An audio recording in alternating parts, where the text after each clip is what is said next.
Fredericksburg district has about $34 or $35 million in their district grant program. So as of right now, we're working with the county potentially on looking at Route 639 as a candidate project, and are coming up with two alternatives, project that would encompass from 95 all the way to Route 1, and then looking at a smaller scale project, because it's a big ratio depending on the cost that you've got on it too and how it scores. So we're looking at Route 639 as a potential candidate project. Okay. Any questions? Mr. Black, did you?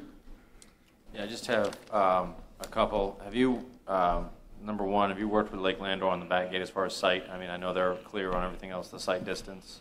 As far as I know, that we've reached out to them and gave them our recommendations. Other than that, that's all we've done. Okay. So that's just a recommendation? Yeah. Okay. All right.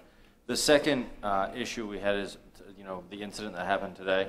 Mm-hmm. There's, I guess I'm just kind of a little concerned about that curve, you know, in the road. Is there a way to look back on the number of accidents we've had in that area? Because some of at least it was told to me by at least one resident today that there's been a number of accidents on that curve, whether it's the speed limit needs to be lowered and you know, during the school year I come back that way, and if you're not expecting it or at night, it would be pretty easy to go off the road there. So can we just get the information on that and how many accidents have been there and so forth? Because I think the residents in that area around Anderson Mill are a little concerned. Okay, I can do that. Thank you. Mm-hmm. Mr. Underwood? Mr. Nelson, we talked about Route 30 a couple times regarding the speed limit. I am concerned that from the lighted 301 going back towards King William, that's really a residential area up to Courtney's, and the speed limit just appears to be too lenient there. I think we need to study again. I think that's a major issue there. We can do a study, but I'll let you all know, you know how the speed studies work. It's based on the speed that the people are traveling on the road. So if we go in there and do a speed study and the people are traveling 60, doesn't mean we're going to raise the speed limit, but we're not going to lower it if people are traveling over the posted speed limit. So in order to get the speed limit lowered, the people would have to be traveling less of a speed than what is posted. That's not good, Mr. Nelson. Well, I'm just letting you know. I need a resolution. I'm really concerned, and I've had a number of complaints about folks zooming up Route 30 heading toward King William and truck traffic, and that's a major. That is a residential area, so. But it's also a primary roadway too. I understand, but maybe we could have a gradual increase in speed. It gets to be 55 coming down 30 once you leave the State Fair.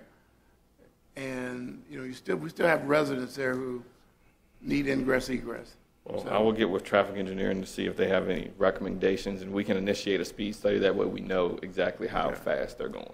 And my second issue, Mr. Nelson, is Jericho Road.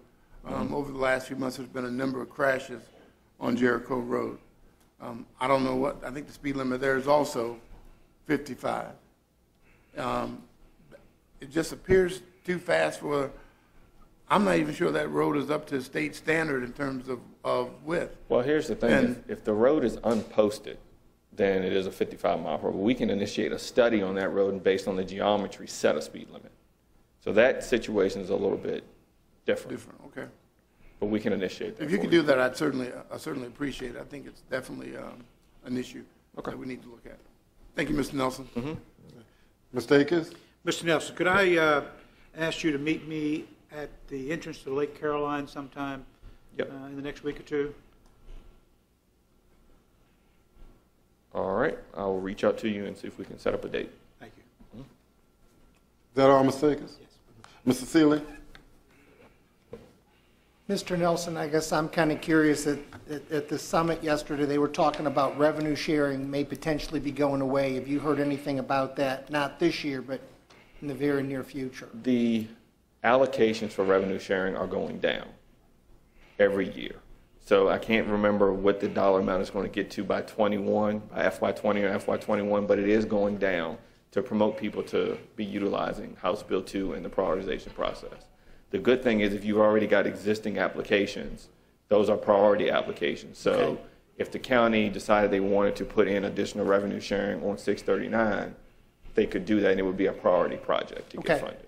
Just making sure. Yeah. Thank you. Yes. Okay, Mr. Underwood. Sure. If you finish, I'm sorry. Okay. Mr. Nelson, I had mentioned to Mr. Fincham about the tall grass on Route 30 also as you're coming out onto 30 there at Second Mount Zion Baptist Church. Was that taken care of, Dina? I'm pretty sure my guys you sent that to me, and I called them. They told me they got that taken care of last week. So if it hasn't been, I need to double check. But I was told it was taken care of last week. I'll double check tomorrow, but I hadn't. Because I know they're down there right now. Confirmation. They're clearing up a whole lot of stuff on Route 30. Okay. Thank you, sir. Okay, that it? You're welcome. Thanks a lot, Mr. Nelson. As always, we appreciate your efforts. No problem. Thank you all. Okay. Thank you, sir. Okay, that takes us to the next agenda item, an update on filming of major motion picture Loving in Caroline. Yes, ma'am. How are you today? Just fine. Thank you Good. very much for allowing us to be here before you. Good evening, members of the board and certainly county senior staff. As we all know, the HBO documentary of the Loving story was very well acclaimed and very well received throughout the country. And through those discussions, not only with the production ownership of the film, but also with Virginia Tourism Corporation, discussions continue to create a full-length film. And we have been very fortunate that through their efforts, this film will now be filmed in Virginia, and more importantly, in several sites in Caroline County and Bowling Green, if we have your approval this evening.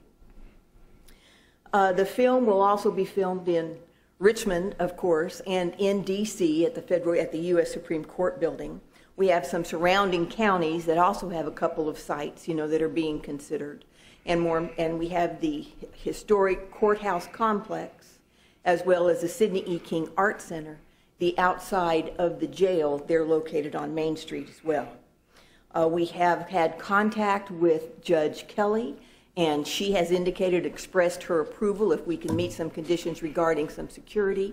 She's contacted the Sheriff's Department and indicated her willingness to participate, as well as the County Administration's office.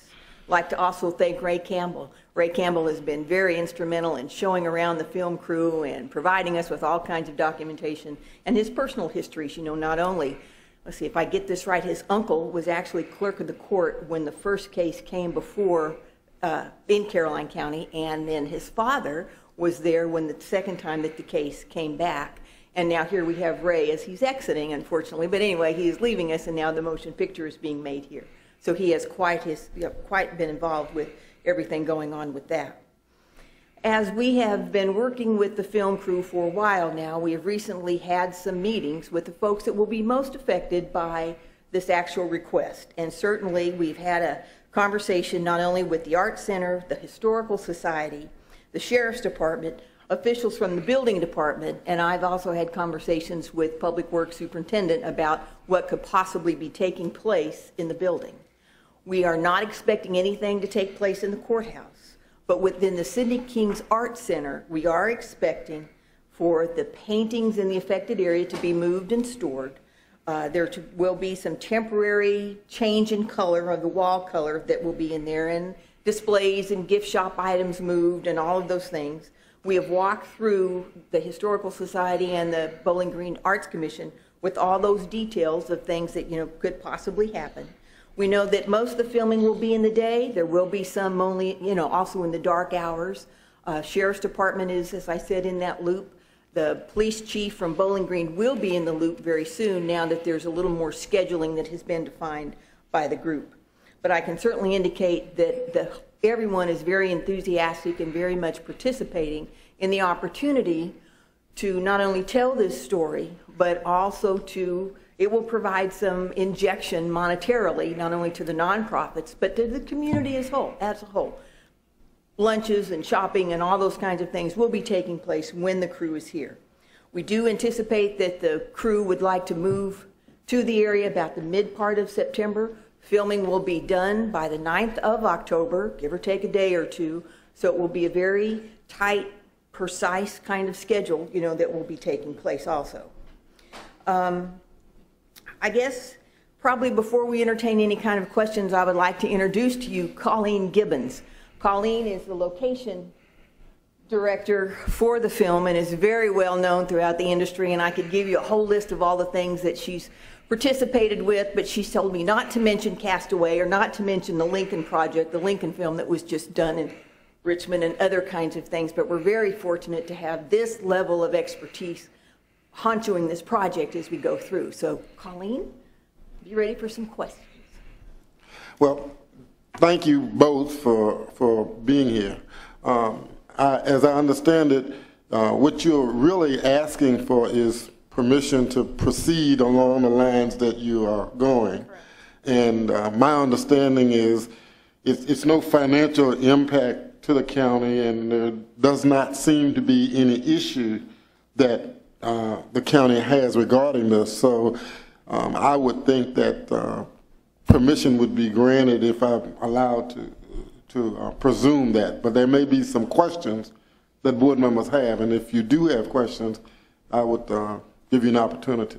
Mr. Thomas, do you have No, I was just going to make it in the form of a motion since I actually went to church with Mrs. Loving. I appreciate that honor, so I move that the county go forward with its support of the Loving movie. And I'd like to second that since my district.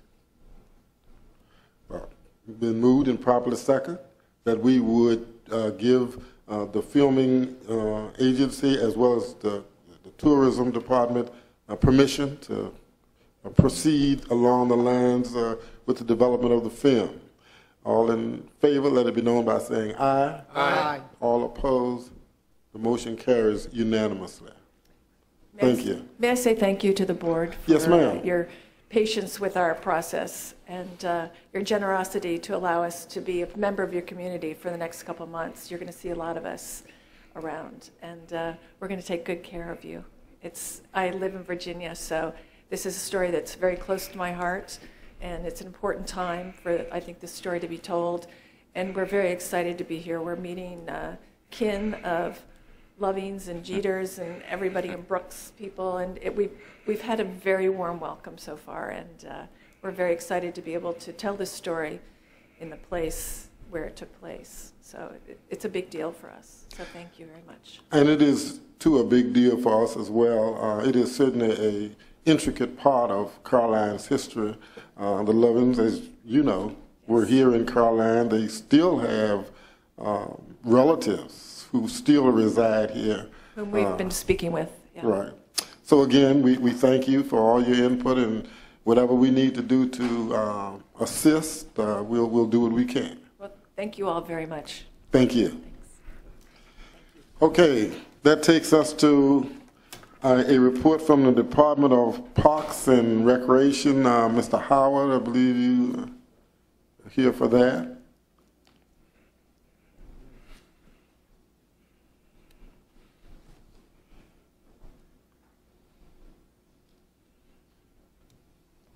Good evening. Good evening, Mr. Howard. Good to see you all again. It's good for us all to be here. And tonight, I just want to just give you a brief update on some of the recreation activities and leisure services that have been going on in the county. I'm basically going to reflect back over the last 3 months and give you an overview of what's been happening. I just want you to know that as we have gone about providing services, our concern has definitely been to look at what is being offered and make sure that there's diversity within it. Over the last 3 months, I've seen such things take place. I've seen, from a sports standpoint, youth sports standpoint, I've seen our summer youth basketball program take place. That program now has been going on for maybe 4 or 5 years, somewhere around that time. We have seen some consistency in terms of the numbers, and that program is housed at the community center. we initiated over the last 2 years, I would say, our girls volleyball program. We have seen an increase in numbers in that program, and we've really seen not only the increase in numbers, but we also have seen increase in the talents and the skills of the players. We've seen this past season, which just concluded, we have at least 32 girls between the ages of 9 and 15, and we really believe that they're coming out definitely going to play a vital role in the success of our school youth volleyball program, and hopefully one day that the middle school will offer that program and reap the benefits from that. Youth football tipped off in July. That has also maintained consistency. We have about 70 kids in that program. Those kids ranging from ages 6 to 13 right now. Their opening day is this Saturday coming.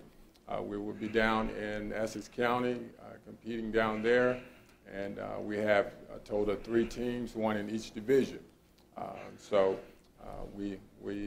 course, we could use a little more players, but this year, especially on our older level, which we call our varsity level, we have 18 kids now in that program, and that's going to be tough to try to carry out the season with 18 players, especially if injuries occur. But right now, all the teams are practicing at the rec park. In terms of the adult programs, we have adult softball, in which Mr. Black is currently participating in as well. There are 9 teams, and since we had a little adverse situation, that it has remained the same, consistent in terms of the numbers. So we have 9 teams in that league. They will be concluding this month as well. And we have put together a senior citizen program over in the Lady Smith area over at the C.T. Smith building right now that is growing. The ones that are currently participating, that program is, they're excited about it. We're trying to offer some a variation of activities within their programs, such as taking them on trips and other, giving them other opportunities as well to venture out. The summer camp program for kids, that program concluded in the 2nd week of July. It was impacted somewhat by the early closing of schools this year, in which now I'm going to have to go back and look at and see what we're going to do, because we still had about a month to go between that time and school reopening, when that program was put together, it was taking some of the burden off the parents. But when school closed early, then that caused a bigger gap there that we have to now contend with.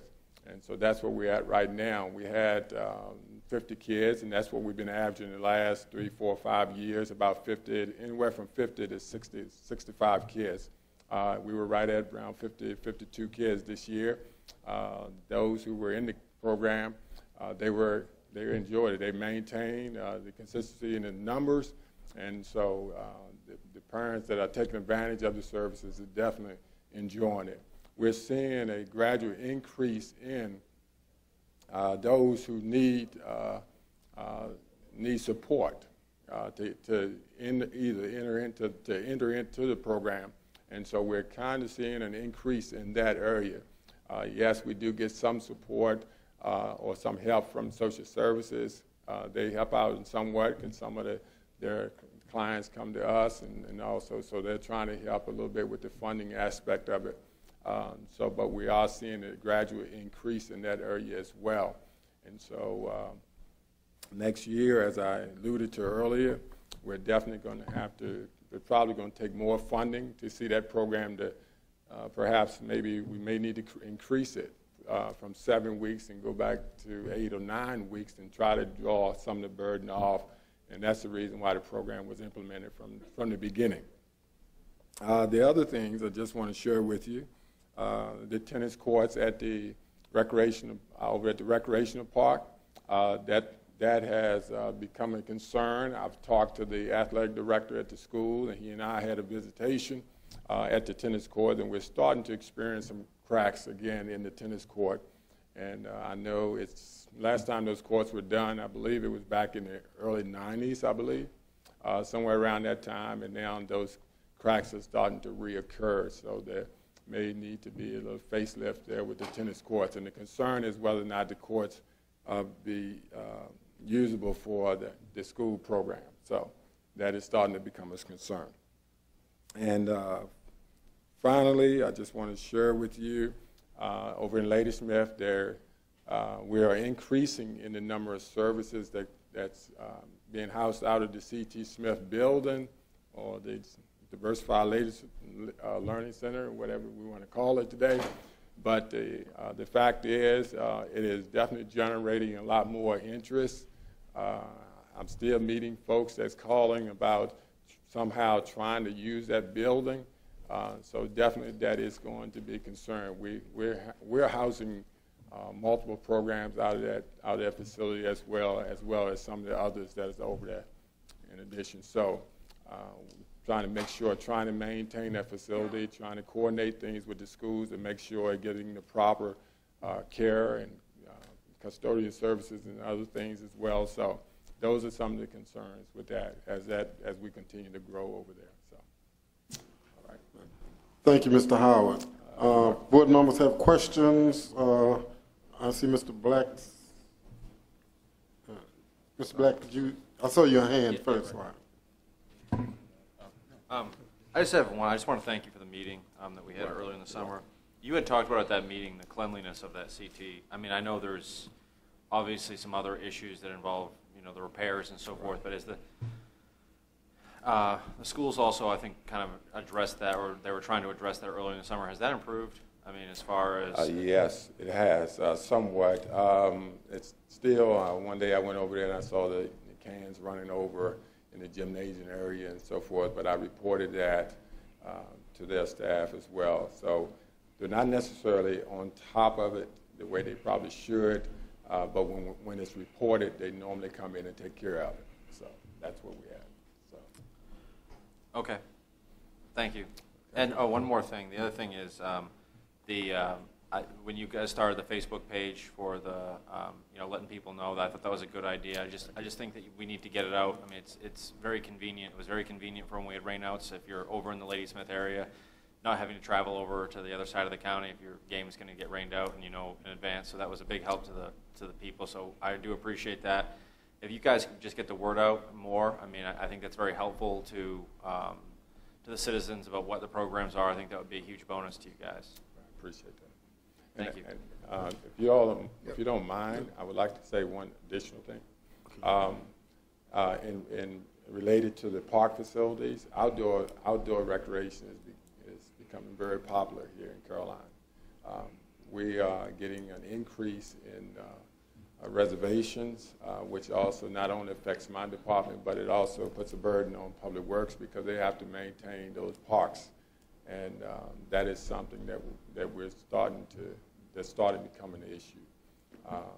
The recreational park is the park right now that's getting primarily the increase. Low Massey Park is definitely growing in that. Farmers Park is not getting as much participation, but it's only because of the lack of outdoor public restroom facilities.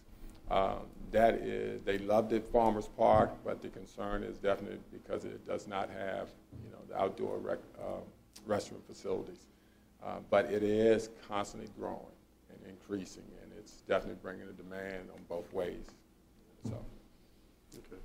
Mr. Cully, I believe it had a... Well, I just wanted to add, Mr. Black, we also created a Twitter account so that, you can, and we actually hit both accounts with one account called Hootsuite. So we update both Facebook and Twitter with those announcements. So a lot of people don't use Facebook but follow Twitter. So we're trying to hit the two major social media things, and we may create some other accounts later on for those things to try to get as much information about Parks and Rec, what they've got, the programs they've got, and the cancellations and that type of thing as well. So we're trying to push that information as much as we can.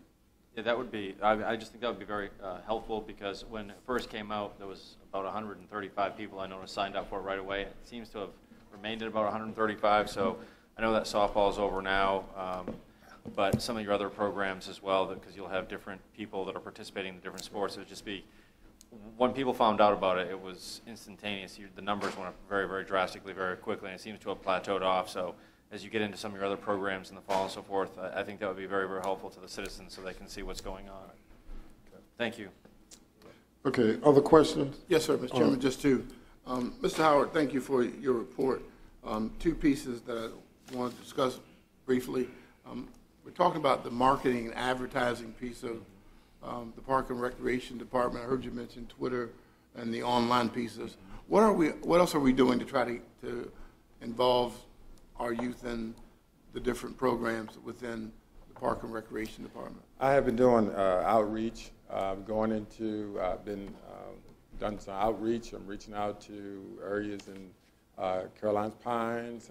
We also use, you may have seen some banners around the county that we're putting up as well to try to draw, and we put them at the disposal sites, trash disposal sites. We know that traffic goes those places. We set them up at the library down in Don. We set them out here and various other places up in Upper Carolina and so forth. So those are the ways right now that we're currently going about. Okay. And my second concern, I read the report, and you mentioned several increases in different programs.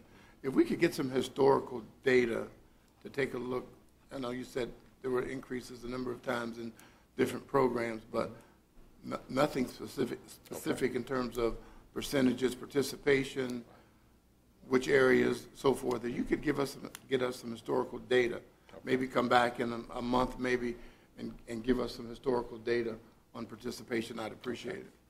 Thank you, sir. Okay. Yeah. Mr. Thomas and then Mr. Akers, if it's okay. Mine just one quick one. Do you have access to school buses during your camps, the summer camp? We have one on, that's our bus out there, and we also get access, yes, the school works with us well on that. So you could be able, if you had kids in the camp, you could transport 20 or 30 of them to a given location? Absolutely. Okay, we'll talk some more. All right, thank you. Okay, Mr. Akers. Darnell, you indicated that the new programs being put in place over in Ladysmith area at Bill C.T. Smith High School.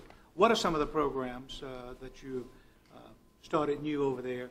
And I guess my other concern is Lake Caroline, for instance. I know the Lake Caroline, I know Ladysmith Village, and I'm sure Lake Landau, and I'm sure the Caroline Pines. They have their own intranet. They have their own e-blast they send out to people. It may be that not everybody is on Twitter, not everybody is on Facebook, but I know that everybody can get that e-blast that live in those neighborhoods. So it may be that if you could ask the executive manager at Lake Caroline, and her name is Ellen Clark. Ellen Clark, okay. You could ask the lady that in Ladysmith Village, and her name is, Katie Lux. And Katie they can e-blast to their respective neighborhoods what you send them. And I think they need to know what is being offered.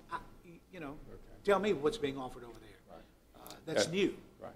I know we've had basketball. I know we've had soccer practice, and I know we've had some other things over there, karate classes, and things of that nature. But that's been some time. Yeah, we've had piano lessons.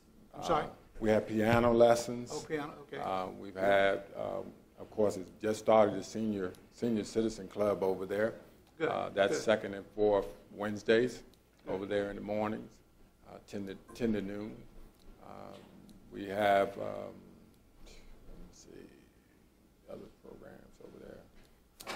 You send me an email on it as to what's being provided. Okay. But if you would, contact those people in those two neighborhoods that are in my district, and ask them, would they be willing to send out information that you provide them on a regular basis as to the schedules and things of that nature of the various programs. Okay. I think that may help us as well. Okay. And I don't think Pendleton has a homeowners association, do they, Mr. Cully? No, Tricor still has that. Okay, yeah. Okay, Mr. Seeley, were you finished, Mr. Akers? I'm through, thank you. Okay, Mr. Seeley? I guess this is for Mr. Cully. Where are we in terms of tree cutting, the timbering over there on the poorhouse track, and the trail there? Because,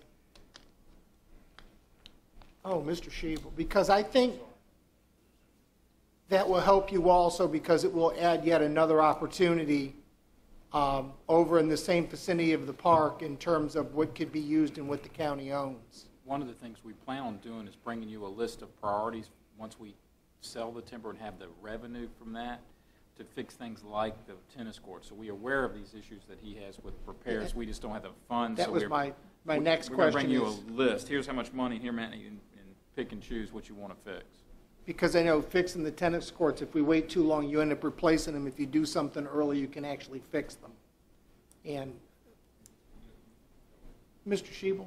Yes, in May, the Board of Supervisors authorized a contract with a forester to come in and to assist us in selling the timber. They have a 12 months to be able to sell that timber.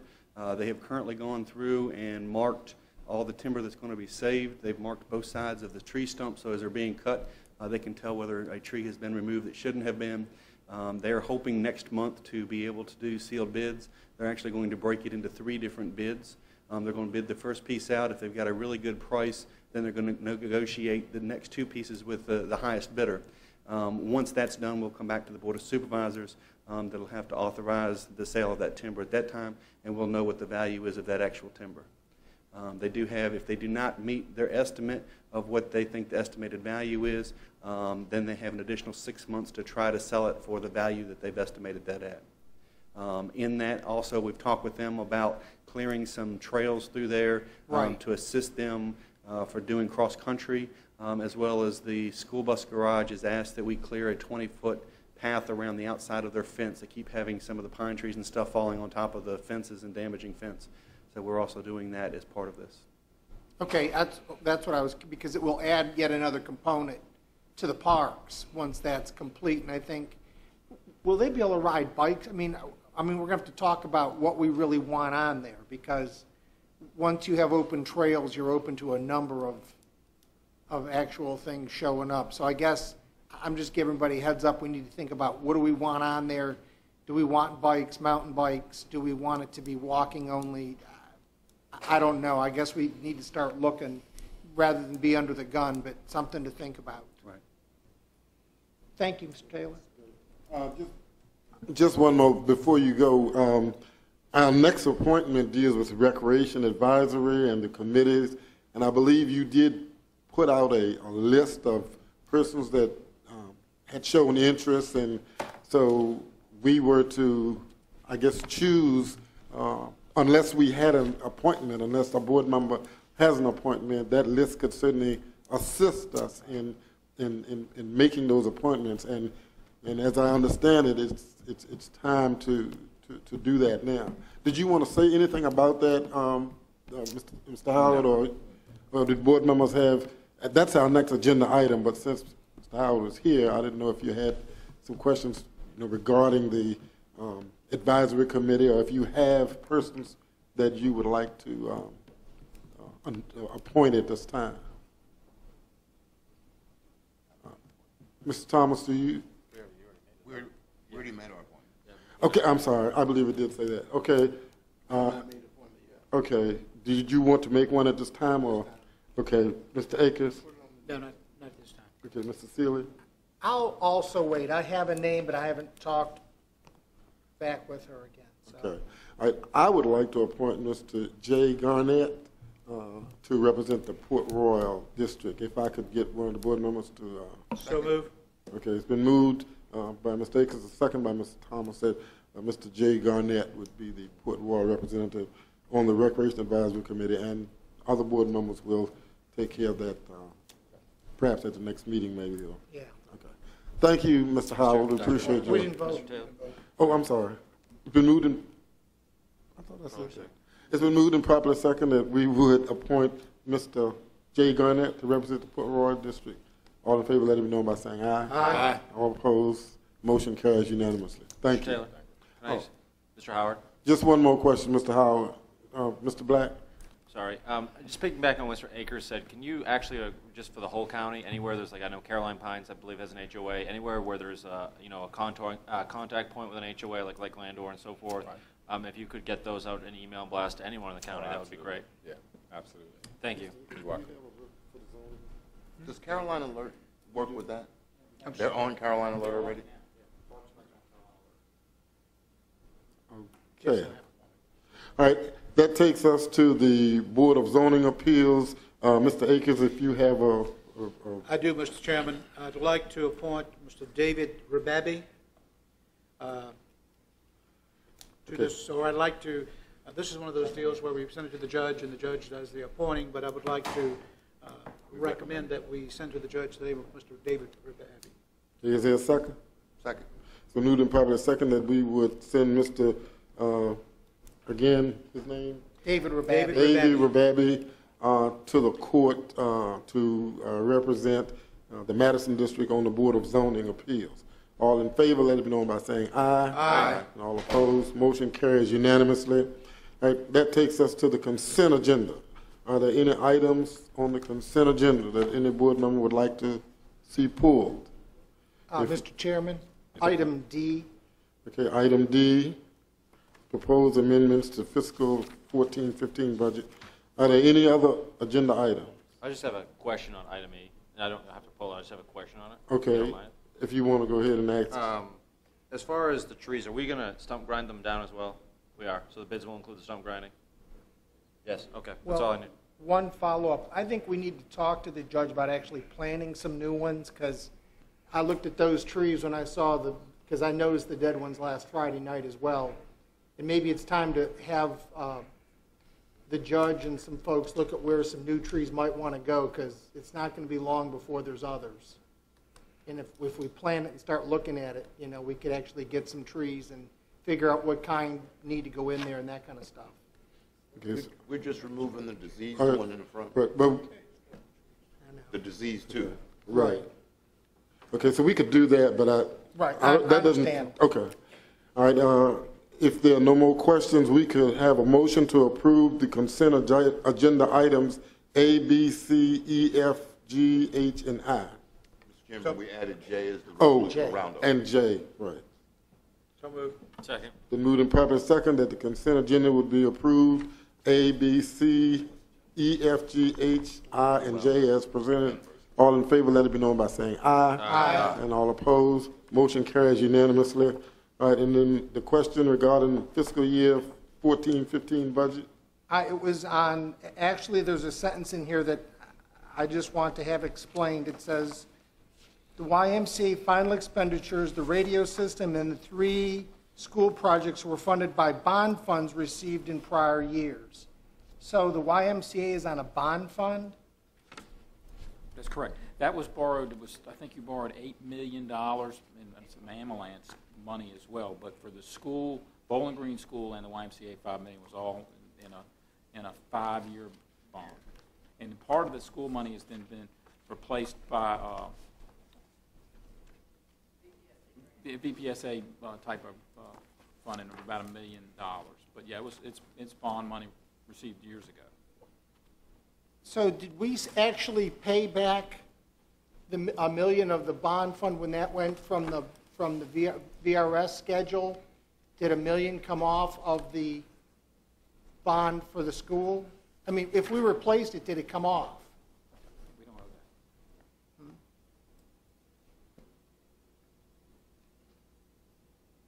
You remember 2 years ago, we did 2 bond issues, one for $1.4 million and one for a little over $1 million. They were both QSABs, Virginia Public System, and we immediately took the $1 million and applied it against the $3 million that was on the 2011 grant, which is for the school and the YMCA. Where everything that we show now, both these are shown separately. So in my schedules for the schools, the schedules for the county, there's $2 million owed on the school from the one bond, another $1.4 million, another $8 million, up to $10.5 million. And I think there's 3 different issues involved for the Bowling Green School. and then the 5 million for the YMCA is separate. So it is a separate, We show it separately. It's one bond, but we show it separately for accounting purposes. okay. I just didn't realize that we were calling that a bond. It's a 5-year bond anticipation note. Okay. Which does come up in another year that we have to do something with it. Okay, thank you. Okay, is there a motion to approve consent agenda item D? So move. Is there a second? Second. It's moved and properly second that we approve agenda item D as presented. All in favor, let it be known by saying aye. Aye. All opposed, motion carries. That takes us to the closed session. We are a little bit behind, but we need to break now to go into closed session. Okay. We could have a motion for closed session. Mr. Chairman, I move the board convening in closed meeting pursuant to the prospective business exemption under 2.2-377A5 of the Code of Virginia to discuss the prospective business considering a location in Carmel Church area of Caroline County where no previous announcement has been made. Is there a second? It's been moved and properly second that we would go into closed session under those appropriate areas just mentioned. All in favor, let it be known by saying aye. Aye. All opposed, motion carries. We have a motion to come out of executive session. Is So moved, Mr. Chairman. there a second? Second. It's moved and properly second that we would come out of executive session. Also need board members to certify that we only discuss those things that are that we went into to discuss under those particular specific conditions. Mr. Thomas, do you certify? I so certify, Mr. Chairman. Mr. Black? I so certify, Mr. Chairman. Mr. Underwood? Mr. Chairman, I so certify. Mr. Akers? I so certify, Mr. Chairman. Mr. Seeley? Mr. Chairman, I so certify. And I so certify as well. That takes us to the public comment section of our meeting. I do apologize, we are running a little bit behind schedule, but this is the public comment section of the meeting. It is the time at which your citizens can approach the board if you have an issue or a concern, as long as it is not an agenda item or a public hearing. So at this time, I would open the board meeting for public comment. Is there anyone who would like to address the board at this time? She's for the public hearing. Okay, if you are here for the public hearing, oh, I'm sorry, go ahead. I got you. Amy Olberg, Madison District, co-market manager for the Route 639 Farmers Market. I want to, this is public comments. I'm commenting on it. I just want to thank. But you, okay, hold on a minute. Okay. That is a public hearing. You'll be able to do it during the public Okay. hearing. Yeah, Okay. you'll be able to do it during the public hearing, okay? Thank you. I'll return in a moment. You'll get a chance to do that. Okay.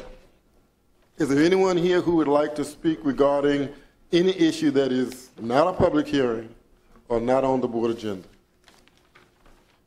Again, is there anyone who would like to approach the board on any item that is not a public hearing and not on the agenda? State your name, please. Karen Lambert. I'm hoping I'm at the right spot. It's a continued matter in the old business, but it's not a hearing, so is it now I talk? Okay, you may talk now. That's not an agenda item and it's not a public hearing. All right. Karen Lambert, Reedy Church District. I just wanted to thank Mr. Underwood, Mike and Planning and Zoning, the Meadow Event Park and Tourism, as you did for having the meeting for the neighbors of the Meadow Event Park.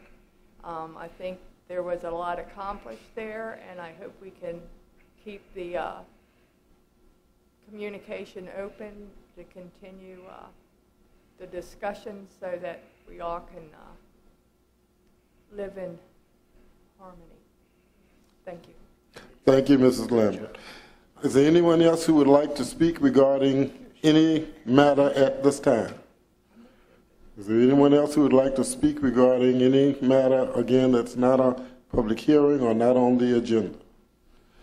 Seeing no one with the intention to speak, at this time I will close the public comment section of the meeting. That takes us to public hearings.